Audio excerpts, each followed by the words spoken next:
I'm a registered nurse now. Oh, that sounds so crazy to say. Oh, well, you can't really expect a man to do this. You can't really expect a man to do that. I can expect whatever I want out of a man. Because it's my man. And if I can't expect that from you, then you're not my man, clearly. So if I'm gonna let a man lead me anywhere, it will not be a man who's unambitious. Because at this point, this is like the blind leading the blind. And every time I accomplish something, I just go to what's next. What can I do to get bigger, better, better, you know? The Bible said, he who finds a wife finds a good thing. I still think that gender roles have a place in our society. I'm not gonna lie. Just believing in Jesus is not enough. Just praying to Jesus is not enough. You really have to walk the walk, and it's a hard walk to walk.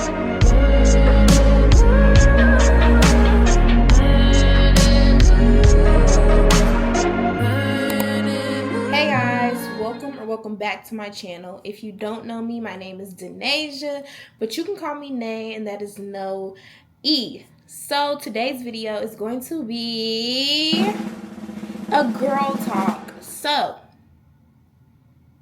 y'all know normally in my videos I do weekly vlogs. I've documented my whole nursing school journey through the nursing school diaries, and in those videos I would occasionally do little girl talks. My last girl talk, I got mad at y'all and I said I'm not talking to y'all no more, but clearly I lied because here I am. But we're just gonna get a little disclaimer out of the way. This video is not advice. This video is also not me asking for advice. I do want us to have like an open discussion in the comments because I do enjoy talking to y'all in the comments, but at the same time, don't do too much. Say what you gotta say, but keep it cute, okay? I'm not even overly sensitive, but sometimes people do tend to forget the fact that you may be a mom, but you're not my mom, okay? But yeah, other than that, we're really gonna dive into some things today. I'm being really vulnerable. Like, last time I got mad at y'all, I was like, yeah, I'm not talking to them no more because, like, y'all was really just, well, not y'all, let me be clear. A couple people were really doing a lot, and it made me upset. So I was like, I'm not talking to them no more, but it's like, that's not even me. And the thing I love the most about YouTube and about my YouTube community is like how close we are and how I literally be telling you, y'all know more about me than my like friends do, probably, honestly. And that's just me, okay? I'm not an extra secretive person. I'm an open book. So we're gonna chat. So in this video, if y'all see me looking over here, I have like the little outline for how I want this video to go, because also I'm gonna be doing my makeup while I do this. I will have the outline for how I want this video to go because I don't want it to just be all over the place, and I want it to have like some type of organization, because y'all know me, I can get to rambling and we'll be here for an hour and a half, and in that hour and a half I'll be done said absolutely nothing. So yeah, some people were asking for an updated makeup routine, so we're gonna make that this is the Neutrogena Hydro Boost. Yeah, I just moisturize my face with that on top of my when I got out of the shower, I put on my La Roche-Posay moisturizer, but this is like my makeup moisturizer, I guess. I feel like it goes really well under my makeup. And then we're also going to go in with the e.l.f. Power Grip Primer under the eyes only. And that's only because my under eye area, I have genetic like fine lines under my eye. They're not going to go away.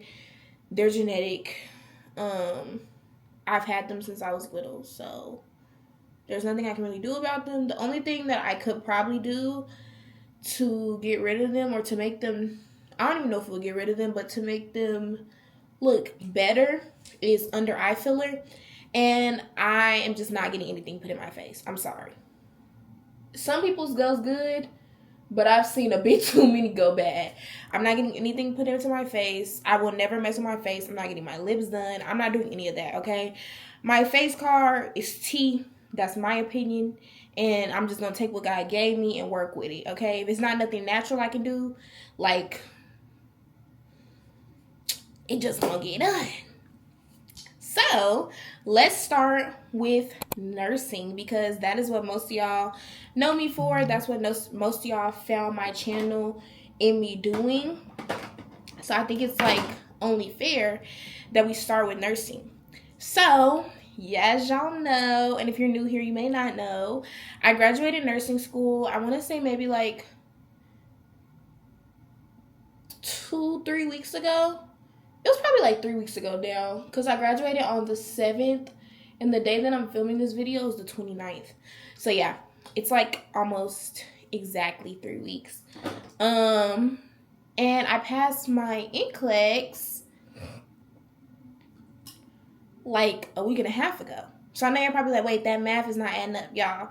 I literally took my NCLEX like 2 weeks after I graduated, and 5 days after I got my authorization to test. So I was initially planning on studying for 2 weeks, because I thought that's how at least like that it would have at least taken me that long to get my NTT. But surprisingly, it didn't. I got my ATT really quick. So I was like, you know what? Like, why not? Like, I'm gonna just take it. And honestly, I was one of those people in nursing school that always felt like I used to tell people all the time. I used to be like, yeah, like when people were like, oh, how do you plan on studying for the NCLEX? Like my whole last semester, people were studying. People were asking me how I was gonna study. I used to stay hitting them with that. I don't know. I'm not too worried about it. Which was like bold of me to assume. I'm glad I passed but I still was gonna study regardless. Like, but I used to tell people all the time, I felt like I could literally go and take the NCLEX the day after I graduated nursing school and pass. Was that overconfident of me? Probably. Probably. I still was gonna study regardless, just to simply have that peace of mind. I think my anxiety taking the test without studying and without knowing like genuinely what to expect. Also, this is the NARS, I think it's the light reflecting foundation in Menace. And that shade matches T. But yeah, if I would have just taken it without studying, without like just going in there raw dogging it, would I have passed? I honestly don't know. Like, I can't tell you for 100%. Do I think I would have passed? Probably. But it just would have been cutting it too close. I don't think I would have passed in 85 questions how I did this time. So I'm going to make a whole separate video on how I studied for the NCLEX and my advice for the NCLEX and how I passed it. But just like a quick little rundown, I did pass my NCLEX in 85 questions. I studied for a total of 7 days of like actually studying. I used NCLEX boot camp. As far as the Mark K lectures go, I only watched Mark K lecture 12 the day before my test. And we'll listen to, because you don't really watch them, you kind of listen to them if you're using the free ones. Wink, wink. Yeah, I only watched lecture 12, and I passed in 85 questions, and yeah, I think that's really the only, like, that's like the surface level stuff I can tell y'all. When I do my like in-depth video, obviously I'll get more into detail about like kind of how my study plan went and stuff like that. But I honestly feel like there's not much you can do, like, unless you're going to study for a really long time, like months. There's not much you can do within like a month or two to prepare you for that test, just because simply they can pull information from anything you've ever learned in nursing school is fair game. Even some stuff you probably didn't learn in nursing school is fair game.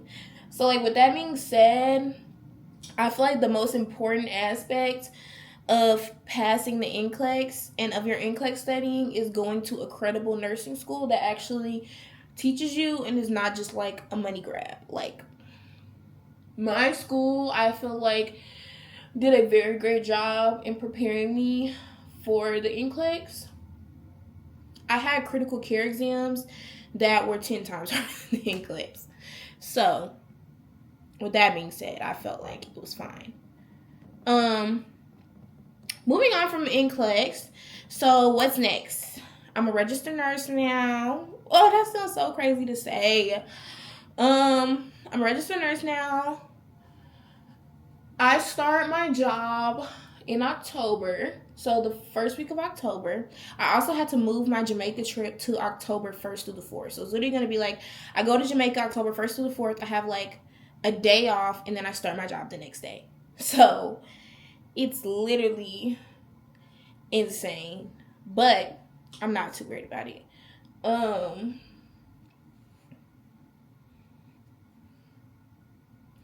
If y'all don't know, I will be starting in the pediatric ICU. And until then, I'm pretty much just chilling. Like, I'm just chilling. I'm so glad I ended up taking my NCLEX early to get it out of the way so that it's not, like, bothering me, you know? Like, I didn't want that, like, hovering over me for my whole little break that I got off. Because y'all have to think, y'all know I did my prereqs in high school, and I got my associate's degree in high school, so I had to take classes during the summer. I haven't had a summer off since the summer between 8th grade and 9th grade, which was COVID. So that wasn't even a summer. Like, I have been in school constantly, so I'm really glad I took my NCLEX early and I got it out of the way so that I can just enjoy my break and enjoy my time off. And I have been enjoying it. Closer to the start date, I do think I'm gonna start like brushing up on some critical care content, like common conditions that I'll see in pediatric critical care, pediatric vital signs, like just stuff like that. I'm in a nurse residency program, so they're gonna teach us all that. I would hope, not teach us, but you know, like they're gonna give us the tools we need to succeed, but I don't ever feel like you can never be too prepared, you know? And I do want to make a pretty good impression, because I will say, I've been telling y'all I'm starting in the pediatric ICU, but technically, the nurse residency program that I'm in is a pediatric, so when I apply, you either apply for med-surg or you apply for critical care. Critical care includes 4 units: CVICU, NICU, PICU, so pediatric ICU, what I want, and then ER. So technically, once I finish, so my first 4 months of residency, I'm going to go to all 4 of those units and spend a month being trained in each of those units. Based on how the unit feels about me and how I feel about the units, like it's kind of like think of like sorority rushing. It's going to be where I end up for good. The reason why I'm so confident saying I'm going to be in pediatric ICU is, for one, because that is the easiest unit to get. So majority of the people in like that are in my nurse residency program are going to end up in pediatric ICU and NER. And that's simply because those are the biggest units. Specifically for pediatric ICU, it's also the units with the highest turnover and the highest turnaround, because it's really hard to keep people in the pediatric ICU because it is emotionally, any ICU period is going to be kind of emotionally draining, and it's like you're either like built for it or you're not, and like everybody has something that is their calling. Some people are going to get in there and be like, no, this is too, I probably am not one of those people, but it has a high turnover, so it's the easiest unit to get, so I'm not worried about getting that unit. The units that are like really hard to get are the units that are smaller and also that people get in and stay in forever, which are CVICU and NICU. So the people that want CVICU and NICU are the people that are really going to have to be like on their A game in our little 1 month training, like to really impress their coworkers and impress the managers. I still want to impress everybody because I want it to be my choice, not, me going to PICU is my choice. I don't want it to be like, oh yeah, CVICU, NICU, they wasn't feeling the queen. They wasn't feeling her. Like, I don't want that. So I'm going to be putting my A game forward regardless, because even if I know I don't necessarily want to be a NICU nurse, there's still so many things that you can learn from, the NICU and everywhere. Like, that's how I kind of went through clinicals too. There's something to be learned from everywhere that you go, from everybody that you encounter. Like, I've learned stuff from everybody on the floor. Okay, I did not just have to learn from registered nurses. I've learned stuff from LVNs. I've learned stuff from respiratory therapists. I've learned stuff from CNAs, PCTs, doctors, everybody. Okay, everybody that got something to teach, I'm trying to hear it, literally. Of course, majority of my learning came from nurses because, shout out to y'all, I'm going to be a nurse. But still, like, there's so much more that you can learn. Like, for example, something that I will probably get into rural nursing, like, even if I just take a travel nurse contract in rural nursing, because that's something I just want to do. And in rural nursing, there's not as many resources. So, like, for example, in the ICUs, like, in ICUs at these big level 1 trauma centers in Dallas that I was doing my clinicals at, like, you just have so many resources, and there's a lot of stuff that will be the nurse's job in a rural nursing facility that wasn't. Like, for example, I was talking to a nurse that does rural nurse. She was like, yeah, we have, like, one respiratory therapist. She was like, so I draw the ABGs. I monitor all that. And it's like, nurses in the ICUs here, a lot of them have never even drew an ABG, other than, like, an ISTAT and a code, but, like, actually drew an ABG, like, with actual thing. Like, a lot of them have never even done it because that's RT's job. And I just want to learn all the skills that I can, because even though I may not use them on a day-to-day basis in my current job or the job that I'm going to have, because it's a really big hospital and there's, like, a lot of resources and help, which I love, I still want to know how to do it, you know? Like, I still think that all those types of skills are really important to have, and at the very least, they're helpful to say, at least I know how to do it if I ever needed to, you know? So yeah, that's really just it. I just wanted to tell y'all that about my job. If y'all have any, like, resources for PICU nurses or pediatric ICU or pediatric critical care in general, because I am going to be spending a month in ER and CVICU in NICU, please let me know. I always see that one book on TikTok of, like, the critical care guide, or the new grad critical care guide, like that little blue book that they have. But my whole thing is, I don't know if it's gonna have, like, I don't know if it's gonna be sufficient enough for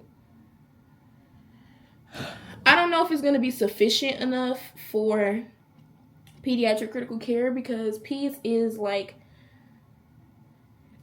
it's ICU, but it has so many things on top of it that are unique to peds. Like, it's going to be different numbers, different settings, different parameters, all that. So I really kind of want to know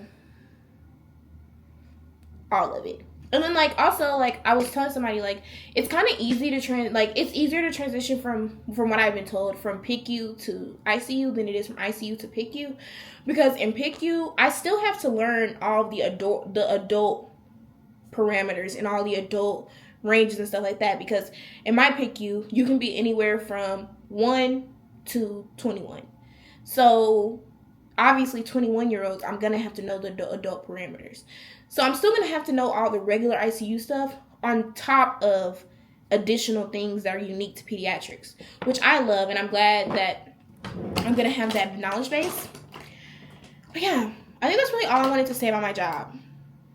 I think that's really all I had to say. Oh, I'm not even sure. I haven't told y'all nothing I'm using.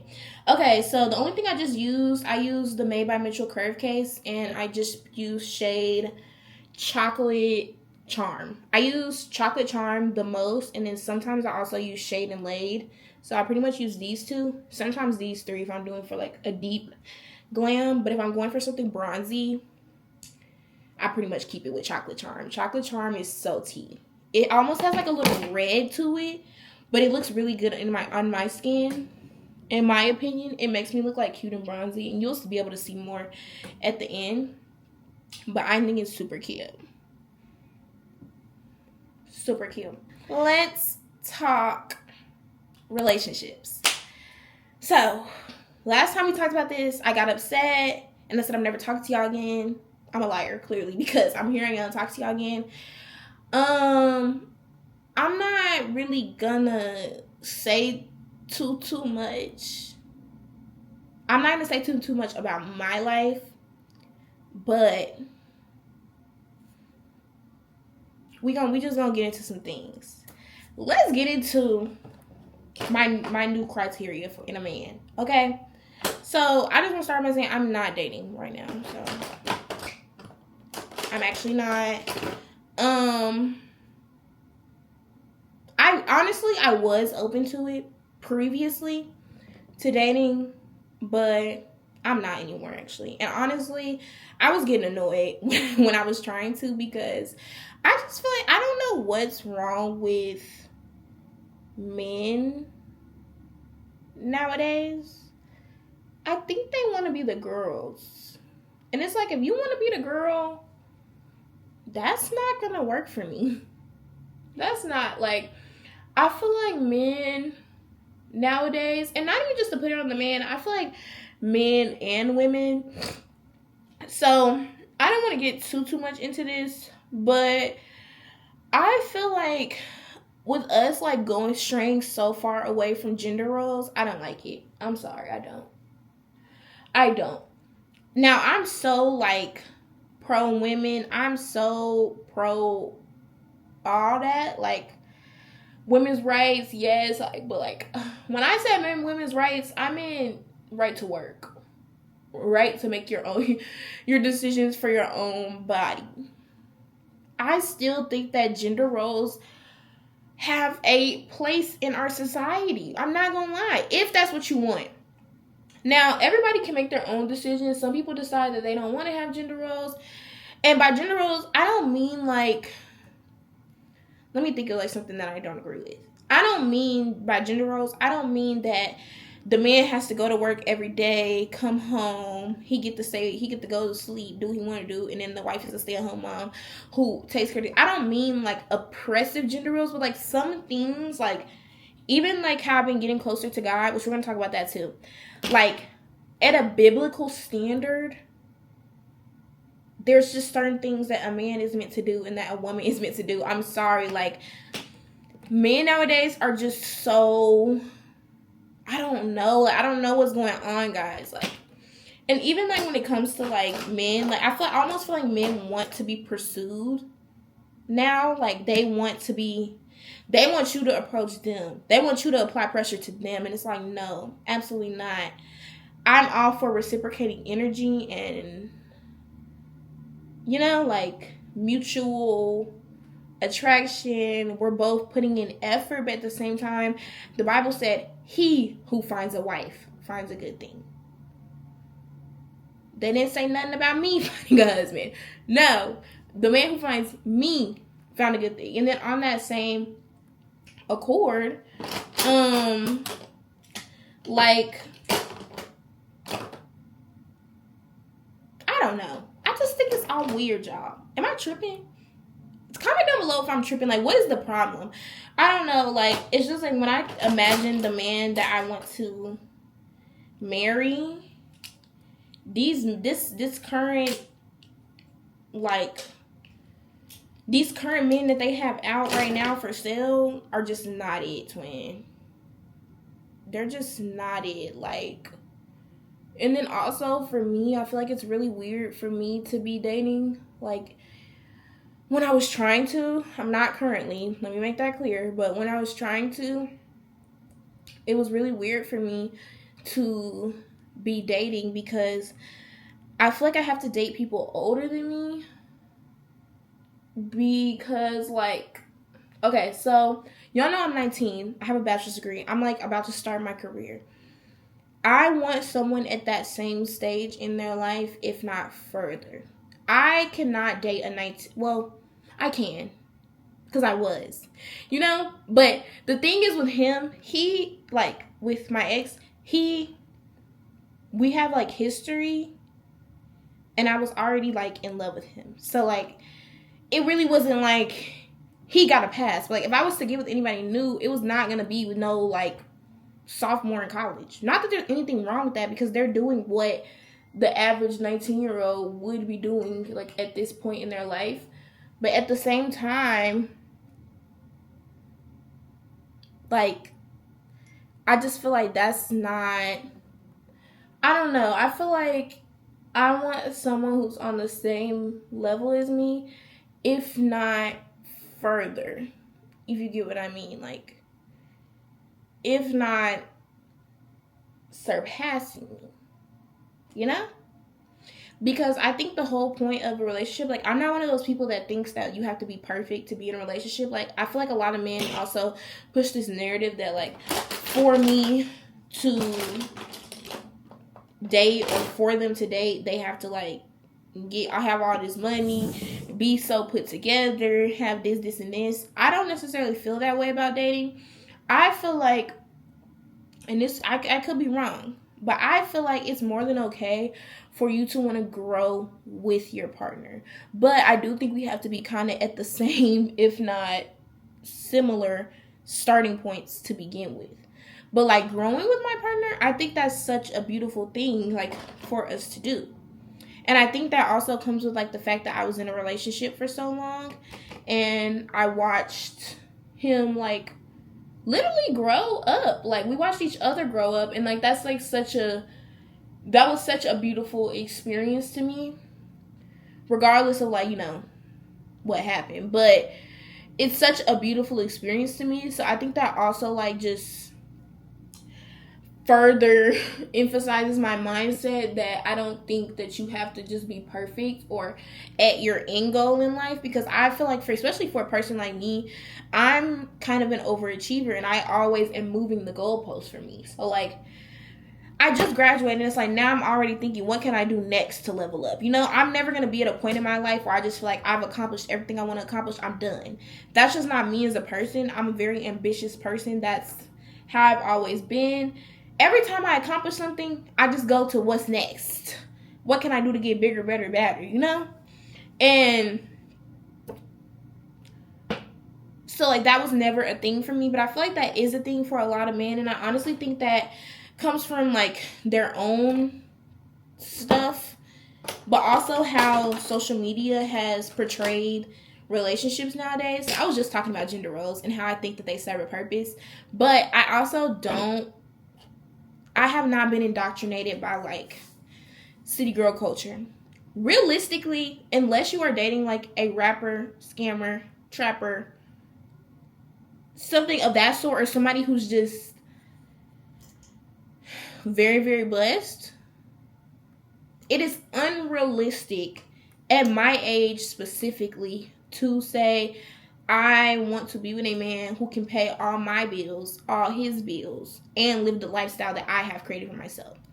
That's simply just not realistic at the age that I am in my life. And I feel like that puts so much pressure on men. Now, don't get me wrong.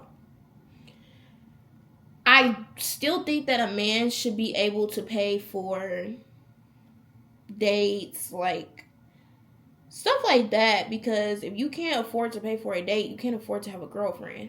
But I also would never expect like the person that I'm with to, just because I'm with them, take on all my bills. Like I'm about to go get a brand new car plus car insurance, and I feel like a lot of women like want a man that's gonna come in, pay all their bills, pay their car note on top of his car note, pay for rent, like all that.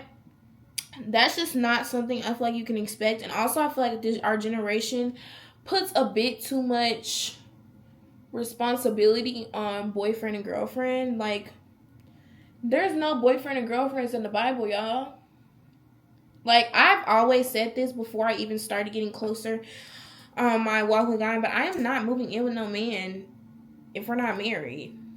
What are we shacking up for? That's ridiculous. Like I'm not doing that. I'm sorry. Because it's just like certain things that I will not be doing with or for my boyfriend. Like when it comes to gender roles, when you're boyfriend and girlfriend, like another thing in our generation, like we don't look at we treat talking stages how we should treat boyfriend and girlfriend, and then treat boyfriends and girlfriends how we should treat marriage. Like the whole point of being boyfriend and girlfriend is to see if we can see ourselves getting married. That's literally it. Do I see with my husband? Yes, no, maybe so. Like, all that extra is really not needed. Because, like, again, and even adults, like, older adults, reiterate this rhetoric. Because, like, I was talking to, like, somebody older, and they were telling me, like, no, when I say older, I don't mean old. I mean, like, older than me. They were telling me that, like, basically, like, I was asking them, like, okay, so, backstory. I have to give some type of backstory. So, basically, like, they were talking about how, God's never going to send you your husband if you're not ready for a husband yet. Which is like, okay, cool. So, I'm like,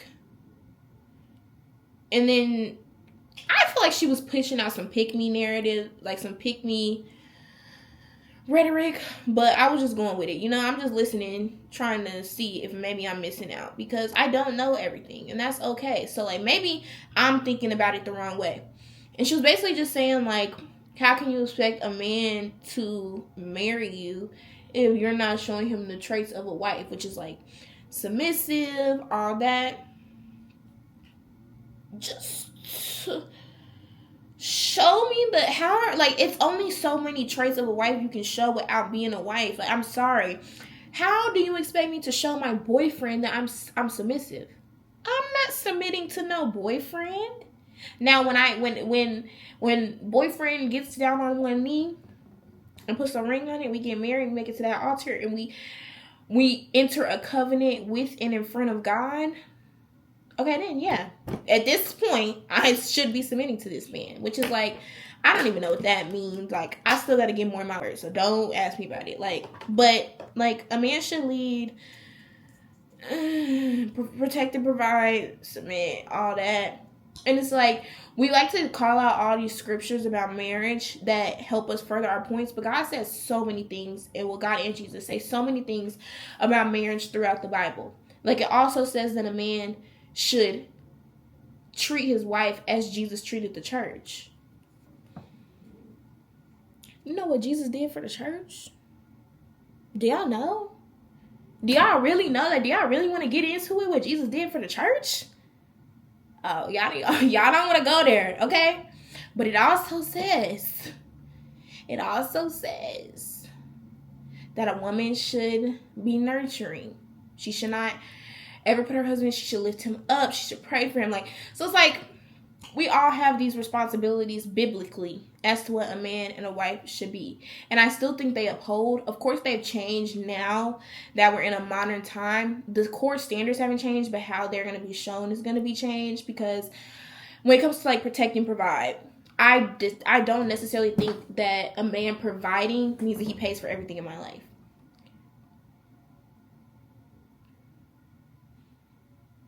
I don't. Like, in my ideal marriage, which is, like, I try not to stay too much on ideals, because I had a lot of ideals about what my life is going to look like about now, and ain't none of them happened, but that are in. But that's enough, hey. So,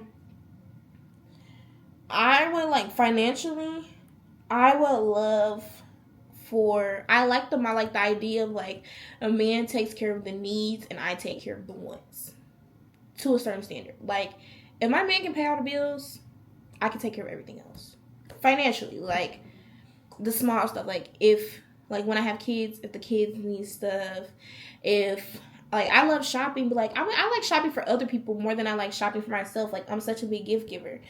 So, like, I want to buy something for my husband, or if, let me think, like, my car, like, if it's something that's unnecessary that I want, I'm okay with buying that. Like, my car is probably always gonna have a car note, because I like cars, and I'm sorry, I'm not working hard to just save up all this money and not spend it, for the simple fact that people are like, oh, but what about retirement? But retirement isn't promised. It's not. It's really not. Like, do y'all see how many young people every day are passing away. Like, I really hate to see it, but at the same time, like, tomorrow isn't promised. And when I pass away, I can't take the money with me, nor do I want to. Because, baby, when I pass away, I'm going to glory. I'm going to praise the Lord, and that's going to be all I'm worried about. But at the same time, like, I cannot take the money with me. So, yeah, I'm going to spend. Of course, I'm going to save for a rainy day. I'm going to save to a certain extent. But, like, how people are always just like, no, you shouldn't get this. You shouldn't get this. You need to save your money. Baby, I'm going to save my money. I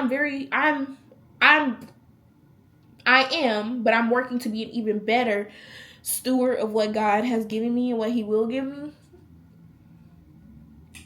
So I have a budget. I have all that. Like, I'm very smart when it comes to money. I'm probably like the most financially literate person in my family. Like, not gonna lie. But at the same time, I will be enjoying the fruits of my labor. Like, why not?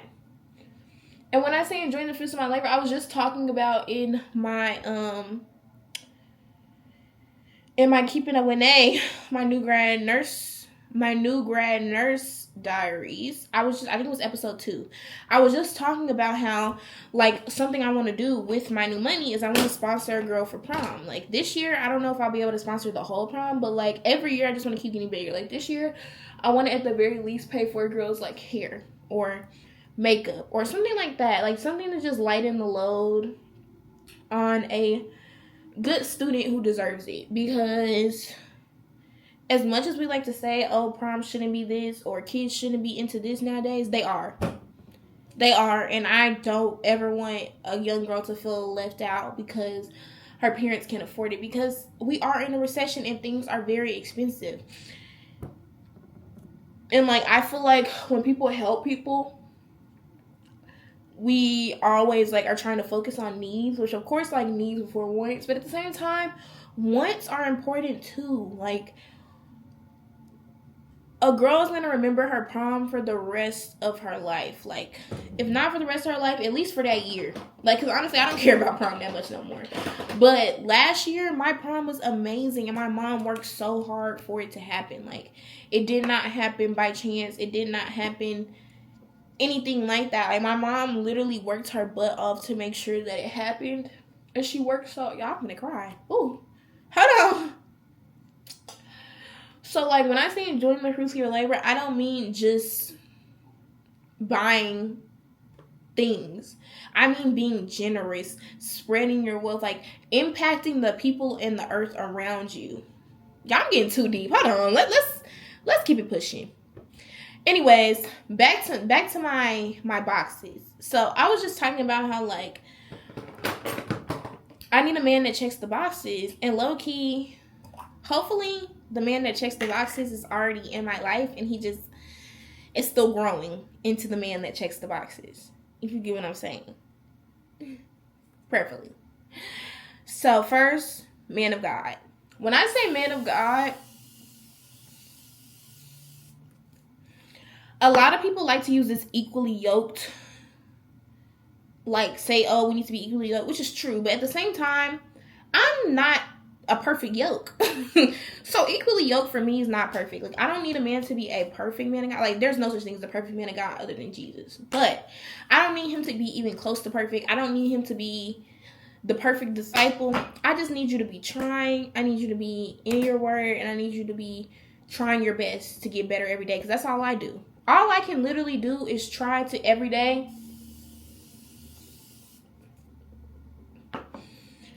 to get a little bit better. That's all I can do in life, is try every day, try my best to get a little bit better than I was yesterday. And then the day after that, try to get a little bit better than I was the day before that. Like, that's all you can do in life, and that's all that I'm wanting. Also, so when I say, I mean, I want a man who's trying, and I don't want, like, if I have to beg you to pray, beg you to go to church, beg you to do all that, not gonna work. No, sirski. Not gonna work at all, actually.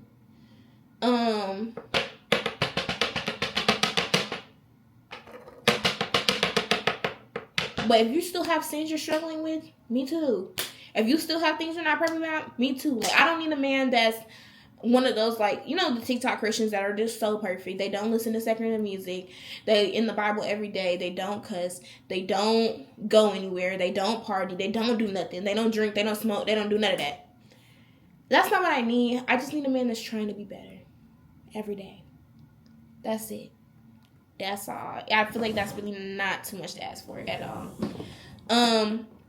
Because, like, honestly, like, there's still some things that I'm struggling with. Like, as far as the no secular music thing goes, I still listen to secular music. I just am trying to get better every day. So I try not to listen to anything that's, like, overly worldly. Like, when I say overly worldly, I mean, like, anything that's glorifying sex, drugs, promiscuity, violence, stuff like that, I try not to listen to. So what does that leave me with? It mostly leaves me with, like, R&B and, like, love songs.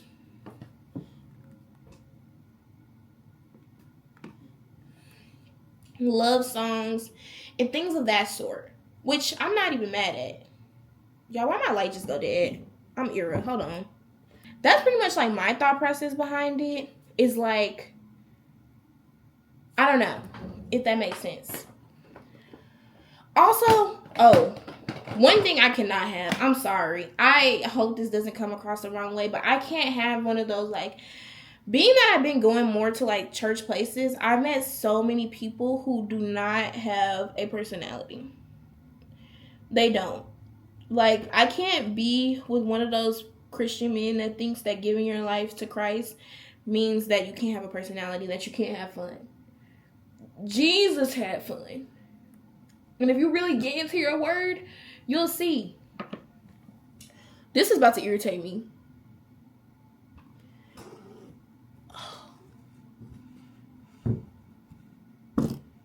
Okay, well, whatever. No more light for the rest of the video. I'm gonna get mad. Genuinely. And if you really get into your word, you'll see that even Jesus has a sense of humor. And he still does. Sometimes the stuff that he does in my life, I'm like, you thought you ate that one. That was a little funny. A little junkie joke. Kiki. Like Jesus never said that partying is a sin. Jesus went to parties. Jesus never said that drinking is a sin. Jesus drunk. Not God drunk, but, like, he drank, you know?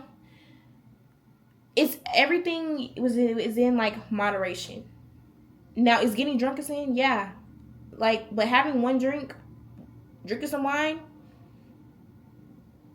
unless that is something that leads you into temptation, which is not for me,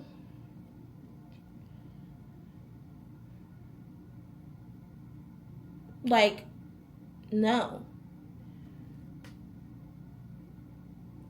Next, ambitious. I'm not saying I need the man to be at the finish line of where he wants to be in life, but you need to be working towards it. I need a man with ambition. Like, ambition is so attractive. I can't stand... Y'all, there's, like, a hair somewhere. There it goes. Ambition is so attractive. I can't stand no lazy man. Like, ugh. That's, like, probably my biggest ick. Like, if you are not working towards anything in life, that is so unattractive to me, because what are you doing? What are you worried about? If you're not worried about, like, working to something that's going to secure you a good future, secure a good future for you and your family, what are you doing? Literally. Like, what else has your attention to where your genuine future is not that important? Please let me know. And whatever it is, I don't care, because it ain't that important. Like, I can't with that. That's probably my biggest ick. That might be one of them. Like, that's so not cute, guys. That's not cute at all.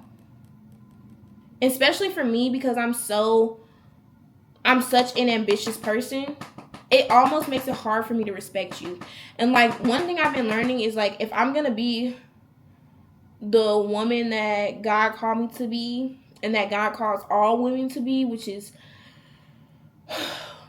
nurturers to submit to a man. And submitting to a man does not necessarily mean that you just listen to what he say. You don't have no type of back talk. It means like letting the man lead. If I'm gonna let a man lead me anywhere, it will not be a man who's unambitious. Because at this point, this is like the blind leading the blind, and I'm not. You will not lead me nowhere I don't want to be. Absolutely not. Under no circumstances, actually. Like, that's just not gonna cut it for me. So I definitely need a man who's ambitious. Whether that's you're in college, you're getting a trade, because college is not for everybody, and it's not the only way to secure a good future. So whatever that is, you're getting a trade, you're in college, you're working towards your goals. As long as you're working towards something, and you're not sitting on your back all day just being lazy on that game, I can dig it. Next. Yeah, no kids.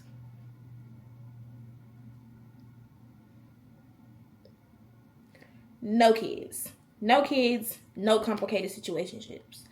That was more so when I was dating. Now that I'm not dating, that really doesn't matter. But like, when I was dating, oh, absolutely not. Why does everybody have a kid? Oh, baby, no. No kids, no complicated situationships. You still talking to your ex? Absolutely not. Why? If you're still talking to your ex, go be with them. Like, literally, you have free will. You can go be with them. Like, it's not gonna really be a conversation. Like, just go be with them. At the end of the day, like. Next, romantic. I'm sorry, romance is so important to me. I'm a hopeless romantic, and I'm a hopeless romantic, like, through and through. And, like, in the past, I've caught myself, like, kind of trying to, like, dim that standard to be like, oh, well, you can't really expect a man to do this. You can't really expect a man to do that. I can expect whatever I want out of a man, because it's my man. And if I can't expect that from you, then you're not my man, clearly. So I expect romance, like.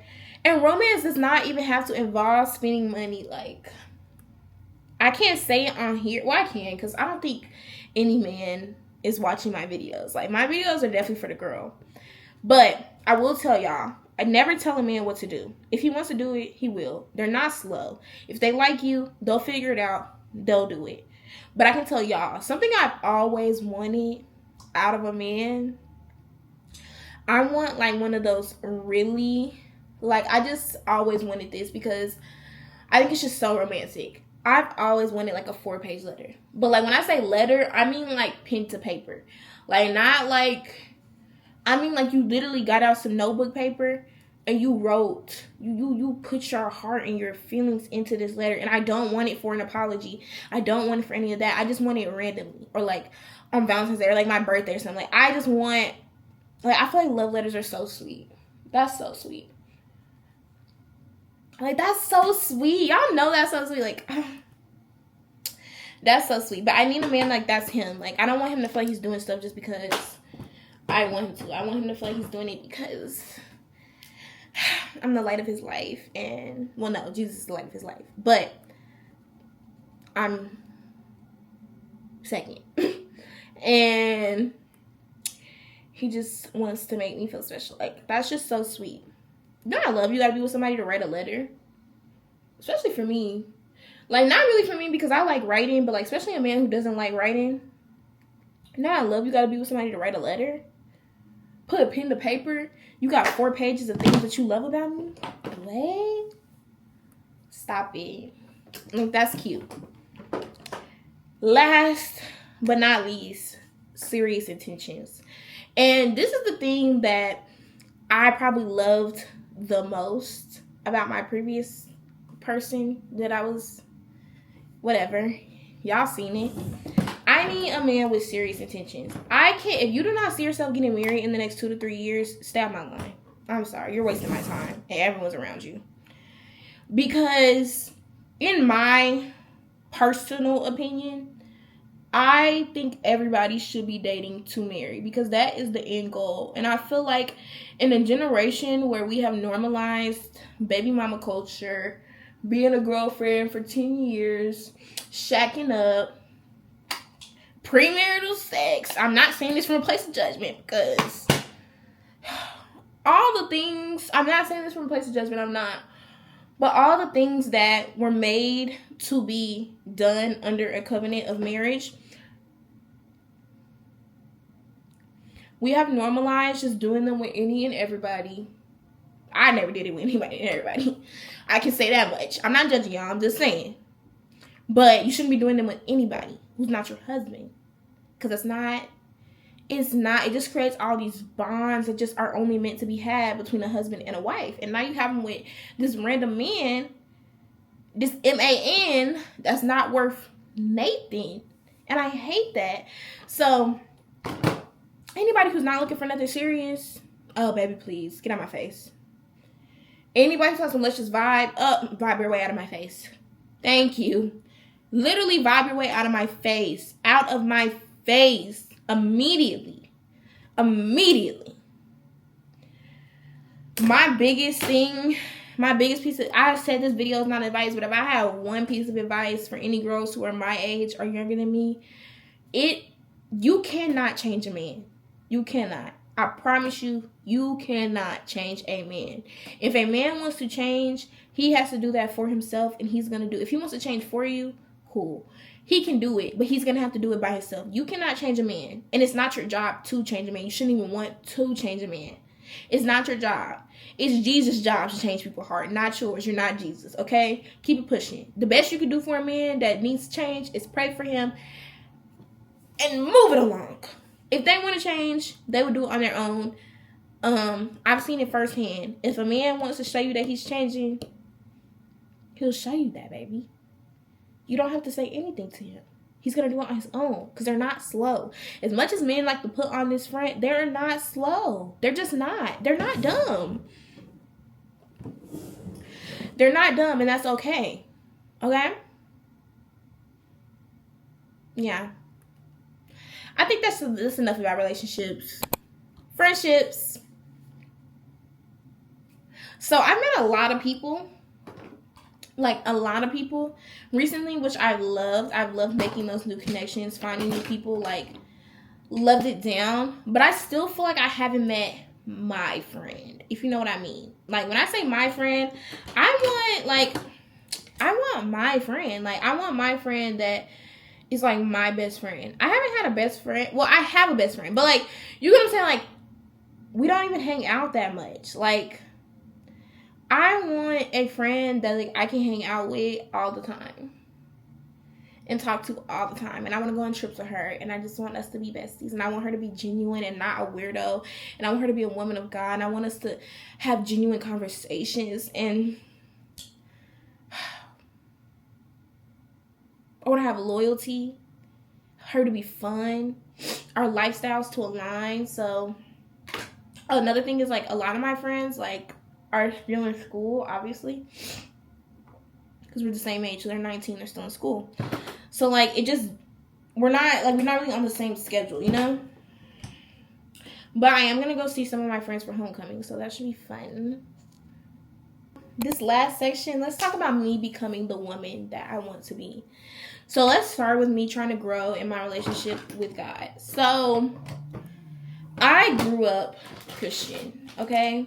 If you asked me my whole life if I was Christian, I would have said yes, which I think is true. I am Christian. I've always believed in Jesus Christ. But at the exact same time, I was one of those people that I felt like God knows my heart. So it's like, you go to church Sunday, sometimes you don't even go, and you live however you want during the week. And then you don't really pray when things are going good, or you pray, like, occasionally. But then when things are going bad, you trying to pray, you on bended knee. You're not living in the way that he wants you to live, but then you're a Christian. Which is, like, very hard to come to that realization that you're lukewarm. Like, it was very hard for me, and it left me with a lot of questions and a lot of confusion. It did. And I still have a lot of those same questions and a lot of that same confusion. So I'm not saying it went away. But what it has done is, what's the word? Now that I've been in the Word for myself, and I've been reading the Bible for myself, and I've been trying to understand and seek Jesus for myself, I'm seeing that we leave out a lot of the stuff that Jesus said. And by we, I mean the Christian church. Because Jesus said a lot of stuff. He really did. Jesus said, hold on. Let me tell y'all exactly what Jesus said, because it's one of my favorite verses, and I have it saved because he ate, and this is true. He is going to recognize us by our fruit. Did you bear good fruit? What did you do on earth? Okay? And let me just show y'all this verse in Matthew, because I'm currently reading Matthew. And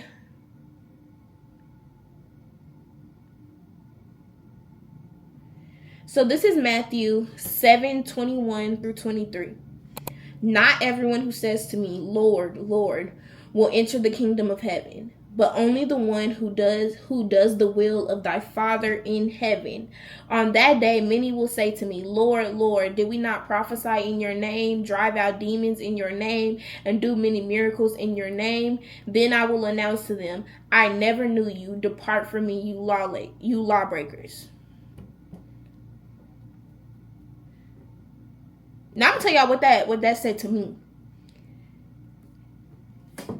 Just believing in Jesus is not enough.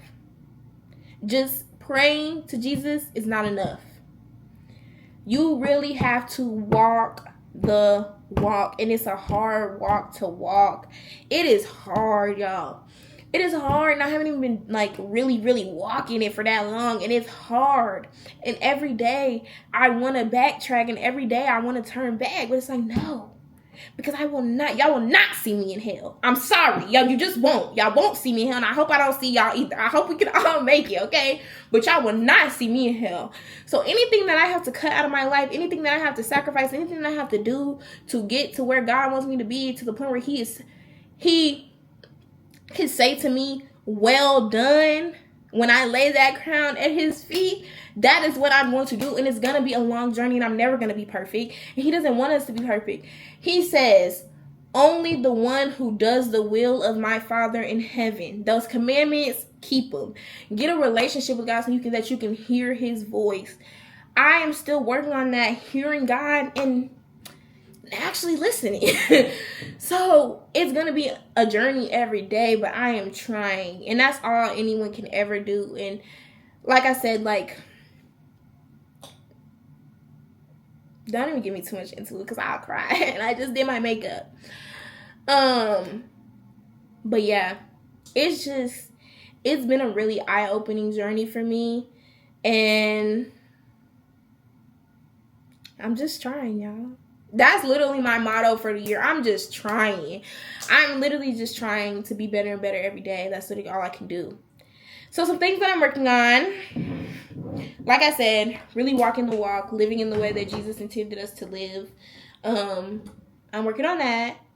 I'm also working on stop cursing. Stop cursing. Be slow to speak. Slow to anger. I'm quick to talk. I'm quick to get mad. Stop that. I'm working on all these things at one time, and it's a lot. It really is. But it's like trying to undo 19 years of bad habits. It's going to take time. But the time that God gives me, I will use it to do that. Just that. So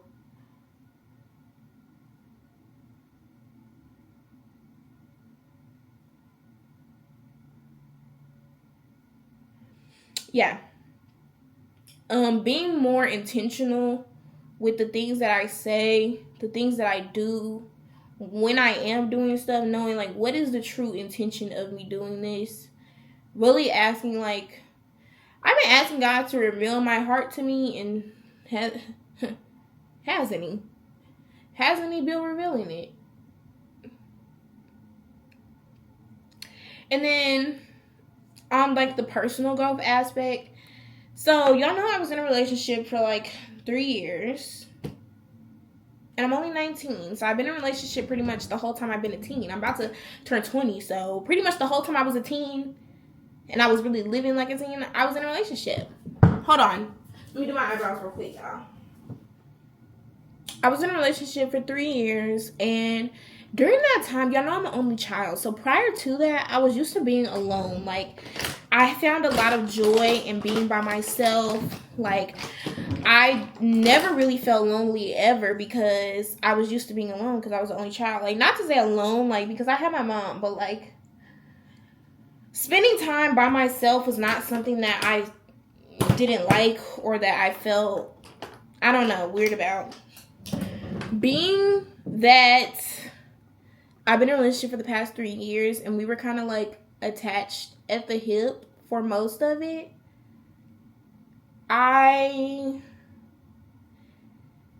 it was really a big adjustment for me being alone. Like, because I have friends, but I don't see my friends like in the same way that I saw him. Like, I was seeing that man like every day, pretty much. Every day. Anytime I wanted to do something, I was doing it with him. And to have that like taken away, well, not taken away, given up. It's been really hard for me because like I was talking to my friend and she was basically saying, it's like, oh yeah, you went from being the only child to having a sibling. And I'm like, that's so real. Like, obviously he was not my sibling. Like, that's not what I'm trying to say. But like, in the way that you always have your siblings and they're always there, and even when y'all aren't getting along, like, they're always there. You always have somebody in that sense. And I don't have that. And at first, I'm not gonna lie, I didn't really like it. It was really depressing to me, actually. Like, I didn't like it at all. Like, at all. Like, I was not a happy camper. I was not enjoying it. I didn't like it. I didn't like it at all, actually. And I still kind of don't. Like, but I'm learning to enjoy being in solitude again, and I'm learning to enjoy being by myself again. That's really it. Like, it's not much to it. I will say, I think the timing of all this was very sucky. The fact that it was my last semester of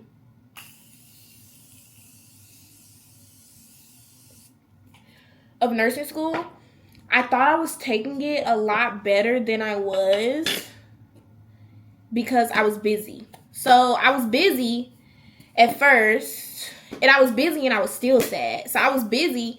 I was literally like, bro, after I found out what happened, I was living in the supply room at clinical, just like bawling my eyes out. I'm so glad they left me alone.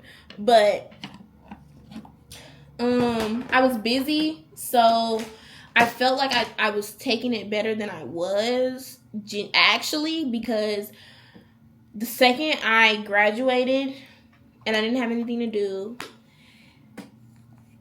I felt like I was back at, like, square one all over again. Because it just gave me too much time to think.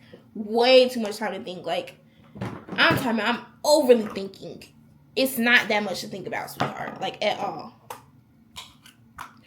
But I think I'm getting a little bit better now. I mean, of course, I still have my days. I definitely still have my days where I'm like, Jesus, you know? But at the same time, everyone has their days. Like, and it's to be expected, I feel, at least, after being with somebody for so long. Like, it's gonna take time, but I feel like I'm doing good. And I'm proud of myself. I really am. Anyways, What time? How many long have we? Oh, we're at 1 hour and 5 minutes, guys. What? So I'm gonna finish my makeup and stuff. I don't really have that much to do. Just like do my lip combo and stuff, and then I'll wrap it up. Give y'all my closing remarks. I really don't have that much else to say, but you know. Okay, guys, so my light finally charged up, but we're about to go ahead and end the video. I feel so cute. So I actually decided to do no lashes today, and I feel like it's overly tea. But anyways, thank you guys so much for watching. I hope you guys enjoyed this video. If you guys are liking like this sit down content, let me know how y'all feel about it. Let me know if y'all want any more girl talks. Let me know some topics to talk about.